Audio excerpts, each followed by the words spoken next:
దేవుని నామానికి మహిమ కలుగును గాక. ప్రియమైన ఆత్మీయ సహోదరి సహోదరులకు నా హృదయపూర్వక వందనాలు. అందరూ ఎలా ఉన్నారండి? బాగున్నారా? దేవుడిచ్చిన సమయంలో మరి మీతో కొన్ని మాటలు పంచుకోవాలని ఆశపడుతున్నాను. దేవుడు మనకిచ్చిన సమయము ఈ తరుణం. ప్రతిరోజు ఆయన మాటలు, ఆయన వాక్యాన్ని విని మనందరం గ్రహించుకుని ఆయన మాటలు మనందరం స్థిరంతముగా ఉండవని ప్రభు పేట మనం చేస్తూ ఉన్నాను. ప్రియా దేవుని బిడ్డలారా, ప్రియా దేవుని సంగమా, దేవుడు మనకిచ్చిన అమూల్యమైన సమయాన్ని దేవునికి వాక్యము ద్వారా కొన్ని మాటలు మనము జ్ఞాపకం చేసుకుందాం. యేసుక్రీస్తు వారు కొన్ని విషయాలు ఈ లోకానికి వచ్చినప్పుడు మనకు అనేక విషయాలు తెలియపరిచినట్లుగా మనం చూస్తూ ఉంటాం.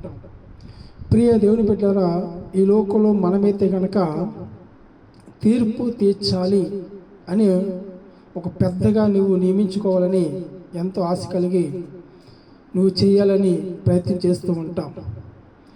మరి అలా చేయటం వల్ల నీకేమి కలుగుతుంది ప్రియ దేవుని బిడ్డలారంటే కనుక, మనము ఎప్పటి వారము తీర్పు తీర్చడానికి, తీర్పు తీర్చేవాడు ఆయన, మనం ఎవరు కూడా తీర్పు తీర్చిన ప్రియ దేవుని బిడ్డలారా.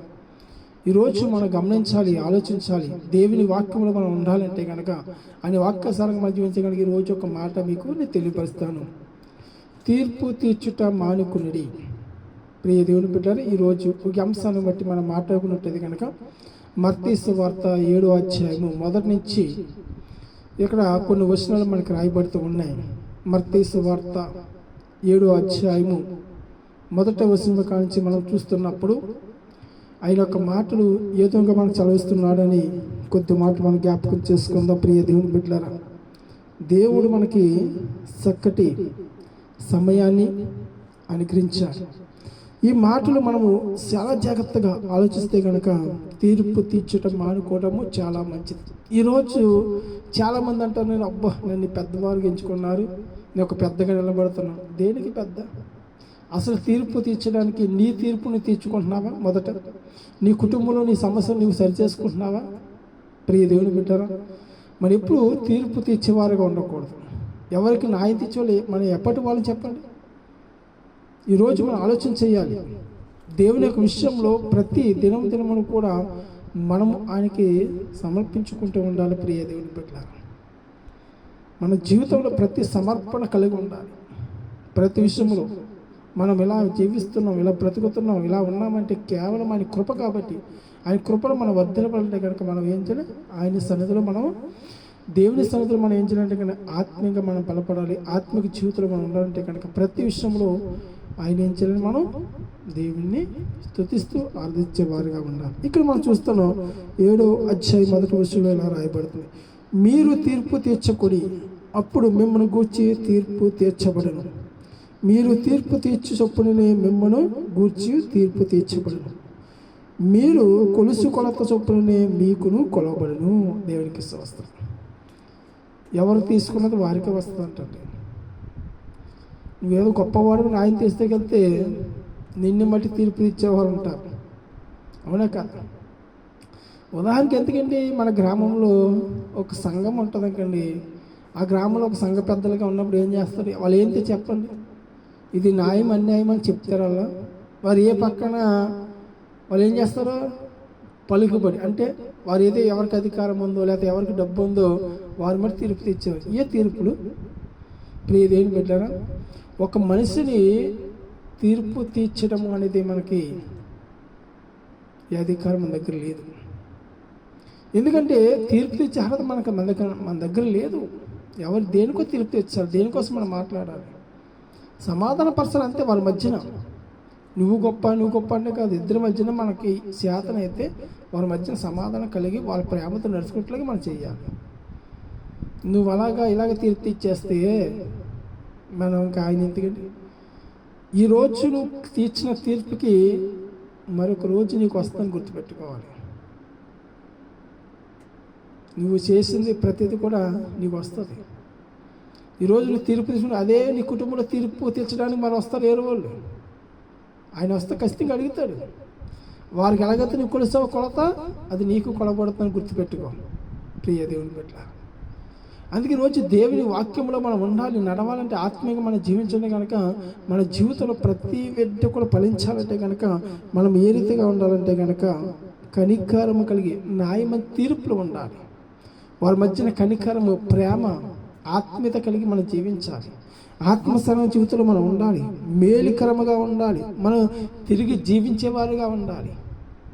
ఇది ప్రియ దేవుని బిడ్డలారా, మనిషిని కించపరచకూడదు, అసూయతో మనము మాట్లాడకూడదు, ఆత్మీయంగా బలపడాలి. వారి మధ్యన సమాధానపరిచే వ్యక్తులుగా మనం ఉండాలి, ఇద్దరి మధ్యన కూడా. అంతే తప్పగానే ఇది నువ్వు తాయము, ఇది నువ్వు తప్పు అని చెప్పడానికి ఎవరు మనం అసలు? మన తప్పులు మనమే సరి చేసుకోలేం, మన తీర్పు మనమే తీర్చుకోలేం. ఇది మన తీర్పు ఎలా తీర్చగలం? ప్రియ దేవుని బిడ్డలారా, వాక్యంలో నా ప్రియ సహోదరి సహోదరుడు, ఆ ప్రియ దేవుని సంగమా, ఈరోజు నువ్వు ఆలోచన చేయాలి. ప్రతి విషయంలో తన్ను తాను పరీక్షించుకున్నప్పుడే వాడు తీర్పులోకి వస్తాడు. నువ్వు ఎలా ఉన్నావో తెలీదు, నువ్వు ఎలా ఉన్నావో పరీక్షించుకోలేవు, ఎదుటి వాని కోసము ప్రయాసం నీకు ఎందుకండి?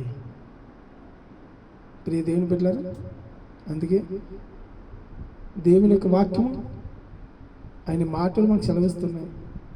వాక్యానుసారంగా మనం ఉండాలి, వాక్యానుసారంగా మనం జీవించాలి, ఆత్మీయంగా మనం బలపడాలంటే కనుక దినదినమును మన సన్నిధిలో అభివృద్ధి పొందాలి. ఈరోజు ఆయనకి ఇష్టమైన వారికి మధ్య జీవిస్తే కనుక దేవుని సన్నిధిలో చక్కగా ప్రార్థన చేసి ఇద్దరి మధ్యన సమాధానం కలగాలని, వారికి మధ్యన మన చేతనైతే ఇద్దరికి సమాధాన పరిచేవారిగా ఉండాలి. ప్రియ దేవుని బిడ్డలారా, ఎప్పుడైతే మనం ఇలా ఉంటామో, ఎలా జీవించబడతామో, మన ఆత్మిక జీవితంలో అనేక సార్లు బలపడతాం. లేదండి నాకు అంతా తెలుసు అంటే చెయ్యి, పోయిందే ఉంది. ఎవరు చేసింది వారు తిరిగి రాదా? ఖచ్చితంగా వస్తుంది. నువ్వు చేసింది నీకే వస్తుంది, గుర్తుపెట్టు. కానీ తెలియదు అంతే. ఎవరు తీసిన గోతులు వారే వాటిగా చేతలు చెప్తూ ఉంటారు. దేవుని వాక్యం ఎవరు తీసుకున్నది వారికి, నువ్వు ఎవరు తీర్పు తెచ్చావో తీర్పు నీకు వస్తుందని గుర్తుపెట్టుకో. ప్రియ దేవుని బిడ్డ, వారి ఇంట్లో వచ్చినప్పుడు వారికి తెలియదే. ఒకప్పుడు ఇలా చేశానని రోజు నువ్వు ప్రత్యేకతతో కలిగి ఉండవే. ప్రియ దేవుని బిడ్డలారా, అందుకే దేవుని వాక్యం చేస్తుంది, మన నిత్యము అనే దినమును కూడా తీర్పులోకి రావాలి. ఖచ్చితంగా వస్తాం, కానీ మనం ఏం చేయకూడదు? ఎదుటి వ్యక్తి గురించి తీర్పు తీర్చకూడదు. నువ్వు అలాగా, నువ్వు ఎలాగా, అసలు అధికారం లేదండి. ప్రతి ఒక్కరు పొరపాటు రావచ్చు. ఆ పొరపాటు ఏం చేయాలి? సమాధానపరచాలి.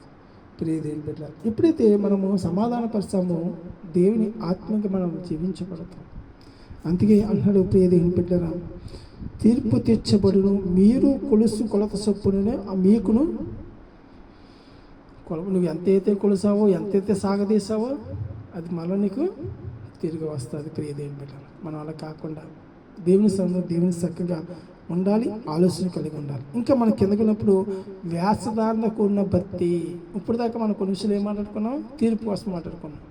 తీర్పు తీర్చుట మానుకోండి. మనము తీర్పు తీర్చుట మానుకోవాలంటే కనుక ఈరోజు ఎదుటి ప్రతి విషయంలో నీవు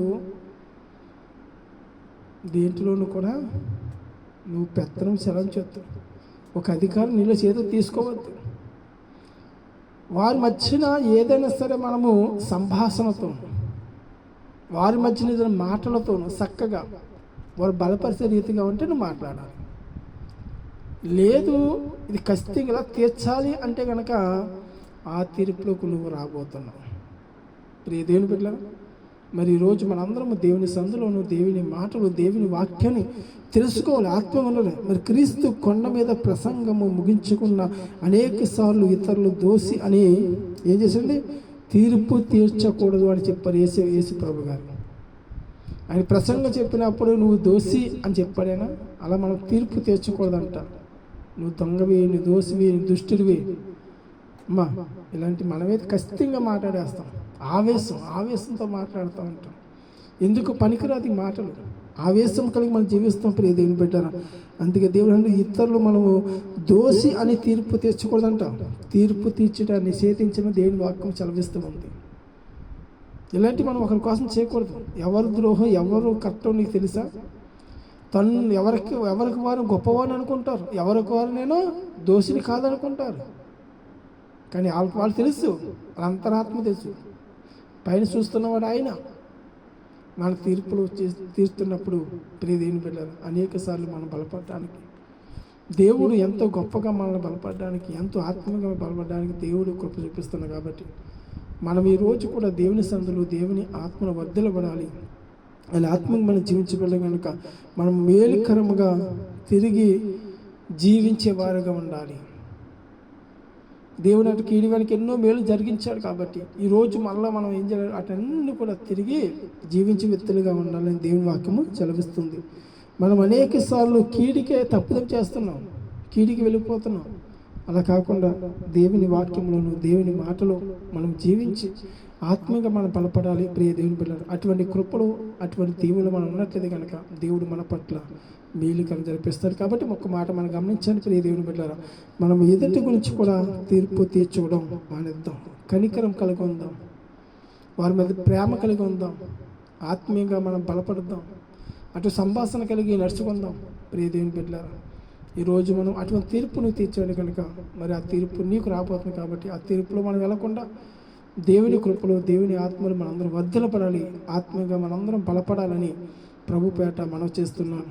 ప్రియమైన దేవుని బిడ్డలారా, ప్రియ దేశంగా మన దినము ఆయన కృపలో ఆయన ఆత్మలో వర్ధిల్లబడి ఆయన ఆత్మసారంగా ప్రతి బిడ్డ నడవాలని ప్రభు పేట మనం చేస్తూ ఈ కొద్ది మాటలు ఈ కొద్ది వాక్యాన్ని దేవుడు దీవించును గాక. ఆమేన్. ప్రార్థన చేసుకుందాం. మహాగణుడు మహాపరిశుద్ధుడు ప్రియ పరలోక దేవ, నీకు వందనములు. నీ కృపయందును నీ ప్రేమందును మమ్మలను సజీవులుగా ఉంచి నడిపించి నిచ్చిన సమయం తలను బట్టి నీకే వేలాది వందనములు. స్వస్థములైన నీ కృపయందు నీ ప్రేమయందు నీ వాక్యమందు మమ్మల్ని బలపరిచి నడిపించినందుకు నీకు వందనములు ప్రభా. ఇంతవరకు నువ్వు విన్న మాటలు మేము హృదయాన్ని భద్రపరుచుకొని కూడి వచ్చిన బిడ్డలు బట్టి వారి కుటుంబం బట్టి వారు చేస్తున్న పనిపాట్లను నీ కృపలో నీ ఆత్మను ఒత్తిడి చేసి నీ బిడ్డల పట్ల మేలుకరంగా జరిగించమని మా ప్రియ రక్షకుడైన యేసుక్రీస్తునందు ప్రార్థిస్తున్నాము తండ్రి. ఆమేన్. యేసు రక్తమే జయం, ప్రభు యేసు రక్తమే జయం, ప్రభు యేసు నామ సంపూర్ణ జమ కలుగును గాక. ఆమేన్. ఆమేన్. అందరికీ వందనాలండి. God bless you.